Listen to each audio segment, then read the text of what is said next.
हरे कृष्णा। वर्ण व्यवस्था जन्म आधारित है या कर्म आधारित है? ये आज का एक ज्वलंत प्रश्न है और कई साधकों ने इस पे भगवत गीता में क्या भगवान के विचार हैं ये जानने की जिज्ञासा प्रकट की है। तो आइए इसको भगवत गीता से समझते हैं, क्योंकि भगवत गीता इस युग के लिए एक मार्गदर्शक ग्रंथ है।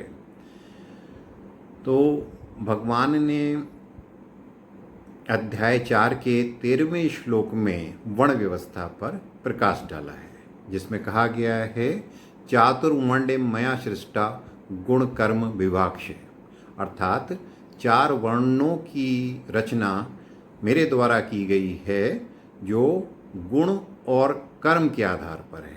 अर्थात व्यक्ति में क्या गुण हैं और क्या वो कर्म कर रहा है, इससे उसका वर्ण निर्धारित होता है, ना कि किस परिवार में उसने जन्म लिया है इससे उसका वर्ण निर्धारित होता है।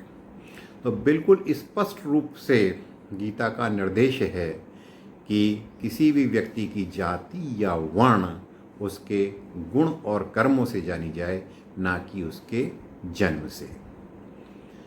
फिर प्रश्न ये उठता है कि कुछ शास्त्रों में इसको जन्म से भी बताया गया है। तो यहाँ ये जान लेना चाहिए कि भगवत गीता का जो ज्ञान है, जो सारा का सारा भगवान ने भगवत गीता में दिया है, तो भगवान कहते हैं कि सृष्टि के आरंभ में ये सारा का सारा ज्ञान उन्होंने सूर्य को दिया था। सूर्य ने अपने पुत्र मनु को और मनु ने अपने पुत्र इक्ष्वाकु, और इस प्रकार ये ज्ञान की परंपरा आगे बढ़ती रही और आखिर में आके विलुप्त हो गई।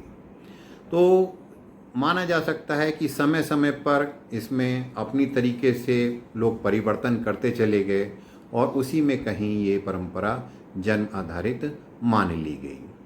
तो भगवान द्वापर युग में एक नए युग की स्थापना करने के लिए आते हैं और भगवान कहते हैं कि जब जब धर्म की ग्लानि होती है तब तब मैं प्रकट होता हूँ और दोबारा से धर्म की जो मर्यादा है उसको स्थापित करके जाता हूँ।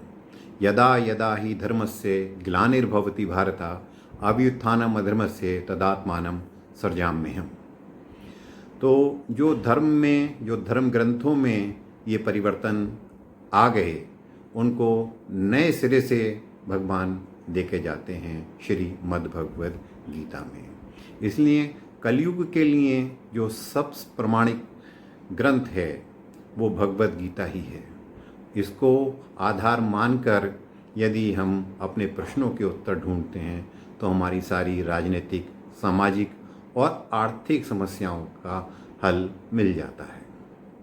भगवान आदि शंकराचार्य जी ने भी भगवद गीता के महात्म्य में लिखा है, एकम शास्त्रम देवकी पुत्र गीतम, एको देवो देवकी पुत्र एव, एको मंत्रस्य नमानि यानि, कर्माप्य एकम तस्य देवस्य सेवा।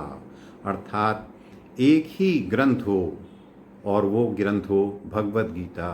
भगवद गीता को एज सच आप अमल में लाएं तो आपकी सारी समस्याओं का समाधान अपने आप ही हो जाएगा। हरे कृष्णा।